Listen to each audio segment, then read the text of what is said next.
सभी को मेरा प्यार भरा नमस्कार। एक बार फिर से मैं डॉक्टर राम सिंह सोलंकी अपने YouTube चैनल में आपका हार्दिक स्वागत, हार्दिक अभिनंदन करता हूँ। आज जो टॉपिक लेने जा रहे हैं वो है कील मुहासे, चेहरे पे पिंपल्स या एक्ने के बारे में चर्चा करेंगे। आजकल के समय में पिंपल्स एक आम समस्या बन चुकी है।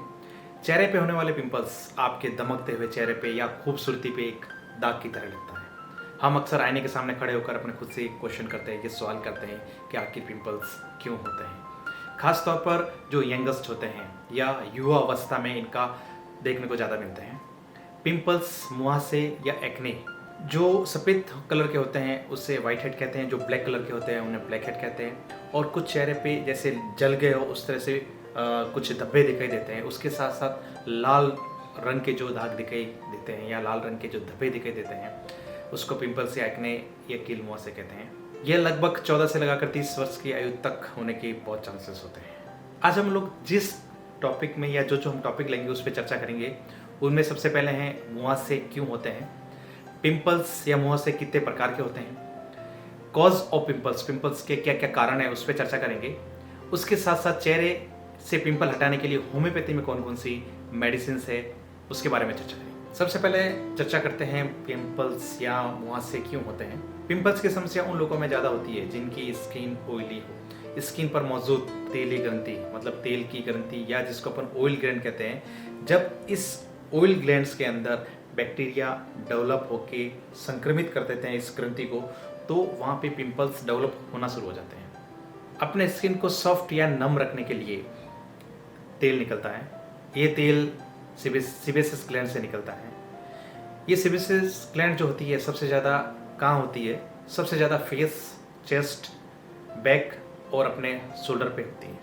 जब सेबेसियस ग्लैंड ज़्यादा सक्रिय हो जाती है तो एक चिपचिपा पदार्थ निकलता है।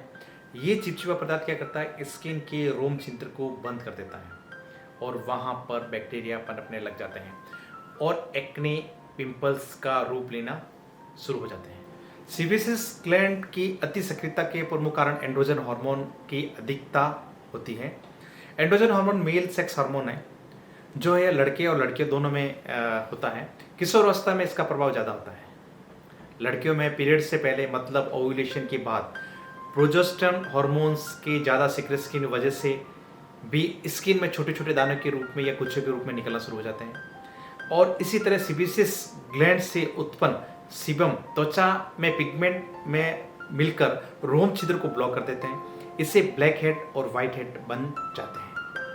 अब बात करते हैं पिंपल्स कितने प्रकार के होते हैं। पिंपल्स 6 प्रकार के होते हैं। White head pimples, black heads, papules, nodules, pustule और लास्ट में होता है सिस्ट। सबसे पहले बात करेंगे वाइट हेड्स के बारे में। वाइट हेड जो पिंपल्स होते हैं वो स्किन पर वाइट छोटे छोटे दाने के रूप में होते हैं, आमतौर पर त्वचा के नीचे मौजूद रहते हैं। फिर लेते हैं ब्लैक हेड्स। ब्लैक हेड्स का मतलब सीधा ये हो गया कि ये कलर में ब्लैक होंगे और स्किन की सतह पर होंगे। फिर लेते हैं पॉपुलस। पॉपुलस चेहरे के वो लाल लाल छोटे दाने के रूप में होते हैं जिसमें खुजली ज़्यादा चलती है और चेहरे के पोर्स बंद होने की वजह से ये होते हैं। फिर लेते हैं नोड्यूल्स। नोड्यूल्स जो होता है फेस के लाल रंग के छोटे छोटे दाने या मोटे मोटे दाने के रूप में होते हैं। ज़्यादातर नोड्यूल्स में पस नहीं होती है। अब लेते हैं पस्टुला। पस्टुल एक ऐसी चीज अपन नाम से भी जान पाएंगे, पस्टुल मतलब पस होना इसके अंदर। ये स्किन पर हल्के पीले रंग के होते हैं। इसमें पस के साथ साथ लाल दाने भी होते हैं। सिस्ट यह स्किन के बाहर नहीं बल्कि अंदर होती है। बाहर सिर्फ हल्की सी सूजी हुई नजर आएगी और रेड कलर का दिखाई देगा। यह पिंपल्स अंदर भी बढ़ता है और उसमें पस भी भरा रहता है। साथ साथ टच करने पे भयंकर दर्द होगा इसमें। अब चर्चा करते हैं पिंपल्स होने के मुख्य कॉज क्या है, मुख्य कारण क्या है उसके बारे में चर्चा करते हैं। पिंपल्स होने के मुख्य कारण क्या है, धूल, मिट्टी और पॉल्यूशन। ज़्यादा पॉल्यूशन होगा, ज़्यादा धूल उड़ रही होगी, मिट्टी उड़ रही होगी, उससे भी पिंपल्स होने के चांसेस होते हैं। उसके साथ साथ ज़्यादा मेडिसिन का सेवन करना, ज़्यादा मेडिसिन लेने की वजह से भी पिंपल्स होते हैं। स्मोकिंग का ज़्यादा करना, कैफीन जैसे पदार्थ का या कॉफ़ी का ज़्यादा सेवन करना, गंभीर बीमारी की वजह से भी पिंपल्स हो सकते हैं। बार बार चेहरे को धोने की वजह से भी पिंपल्स हो सकते हैं।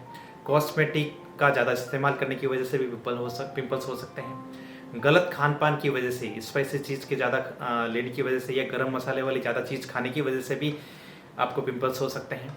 ऑयली स्किन हो तो भी आपको पिंपल्स हो सकते हैं। ज़्यादा साबुन के इस्तेमाल से चेहरा रूखा हो जाता है, उसकी वजह से पिंपल हो सकते हैं। एक कारण और है आनुवांशिक हार्मोन चेंज होने की वजह से भी, और धूप में ज़्यादा निकलने की वजह से भी पिंपल्स हो सकते हैं। ये थे मुख्य कारण पिंपल्स होने के। अब हम बात करते हैं पिंपल्स को हटाने के लिए, पिंपल्स को रिमूव करने के लिए, पिंपल्स को ठीक करने के लिए होम्योपैथी में कौन कौन सी मेडिसिन है उसके बारे में चर्चा करते हैं। अगर गर्ल्स में यौवन अवस्था के समय पिंपल्स का निकलना, गर्ल्स में खून की कमी, अनीमिया और मासिक धर्म में प्रॉब्लम की वजह से पिंपल्स का निकलना, सर दर्द के साथ साथ इंडाइजेशन का होना गर्ल्स में, खाना खाने के बाद गर्ल्स को अगर आराम मिले, अगर ये सारे सिम्टम्स मिल रहे हैं तो हम एक मेडिसिन का नाम लेंगे जिसका नाम है कैलकेरिया फॉस। कैलकेरिया फॉस की 30 की पोटेंसी दिन में 3 बार लेनी है कुछ दिनों तक। फिर हम बात करते हैं लड़कों में मुहासनी की दवा, मतलब बॉयज़ में जो कील मुंह से पिंपल्स होते हैं उसकी दवा कौन सी है। उसकी दवा है कैलकेरिया पाइक्रेटा। कैलकेरिया पाइक्रेटा जो है कुछ दिनों तक 3x की पोटेंसी देने से यंग जो बॉयज़ है उसमें जो पिंपल्स होते हैं उसको ठीक किया जा सकता है। फेस, चेस्ट, शोल्डर पर पिंपल्स के साथ साथ खुजली, उसके साथ साथ जलन और उसके साथ दर्द हो रहा हो, साथ साथ ब्लैक हेड्स हो गए हो, उसके साथ साथ हार्मोन चेंज की वजह से अगर पिंपल्स होना, मुहासे के ठीक होने के बाद अगर पिंपल्स का ट्रीटमेंट आपने लिया है और वो ठीक हो गए हैं, उसके बाद जो एक्ने बच गए, जो काले धब्बे बच गए हैं, उसकी एक अच्छी मेडिसिन आती है जिसका नाम है केलियम ब्रोम। केलियम ब्रोम की 30 की पोटेंसी दिन में 3 बार कुछ दिनों तक लेनी है आपको। हेपरसल्फ एक ऐसी मेडिसिन है, अगर पिंपल्स के वाइट पस के साथ अगर दर्द हो रहा हो तो हेपरसल्फ की 30 की पोटेंसी दिन में 3 बार कुछ दिनों तक लेनी है। अब हम बात करते हैं पल्सेटेला 30 मेडिसिन के बारे में। पल्सेटेला 30 मेडिसिन एक ऐसी मेडिसिन है, यौवन आरंभ मतलब मेंसेस के स्टार्ट होने पर या मेंसेस लेट होने की वजह से जो पिंपल्स निकल रहे हैं तो एक पल्सेटेला मेडिसिन है। पल्सेटेला 30 की पोटेंसी दिन में 3 बार आपको कुछ दिनों तक लेनी है। फिर बात करते हैं ग्रिफाइटिस मेडिसिन। मेंसेस के बाद या मेंसेस के समय अगर गर्ल्स में पिंपल्स हो रहे हो तो ग्रिफाइटिस एक बहुत अच्छी मेडिसिन है। उसके साथ साथ चिपचिपा पदार्थ निकल रहा हो तो ग्रिफाइटिस मेडिसिन को चूज करना है। ग्रिफाइटिस मेडिसिन 30 की पोटेंसी दिन में 3 बार कुछ दिनों तक लेनी है। अगर मुँह से छोटे हो, उसके साथ साथ जलन हो, खुजली हो, मुँह से सूजे हुए हो और रेड कलर के हो तो हमें एक मेडिसिन को चूज करना है रेडियम ब्रोम 30। रेडियम ब्रोम 30 है, अगर बर्थ मार्क हो उसको भी इस मेडिसिन से ठीक किया जाता है। रेडियम ब्रोम की 30 की पोटेंसी दिन में 3 बार कुछ दिनों तक लेनी है। अब हम चर्चा करते हैं सोरेनियम मेडिसिन के बारे में। सोरेनियम मेडिसिन चेहरे पर बड़े बड़े कील जैसे पिंपल्स निकलना, उस मेंसेस के समय पिंपल्स का निकलना, कॉफ़ी का ज़्यादा सेवन करना, शुगर का ज़्यादा सेवन करने की वजह से अगर आपके पिंपल्स निकल रहे हैं तो सोरेनियम 1 mg की पोटेंसी सप्ताह में 1 बार लेनी है। साथ में मैं एक बार आपसे रिक्वेस्ट करूँगा, होम्योपैथी मेडिसिन का उपयोग आप एक अच्छे डॉक्टर से काउंसलिंग करके ही प्रयोग में लें। ठीक है, साथ में मिलते हैं नेक्स्ट नए वीडियो के साथ, नई सोच के साथ। स्वस्थ रहें, मस्त रहें। नमस्ते भारत, जय हिंद।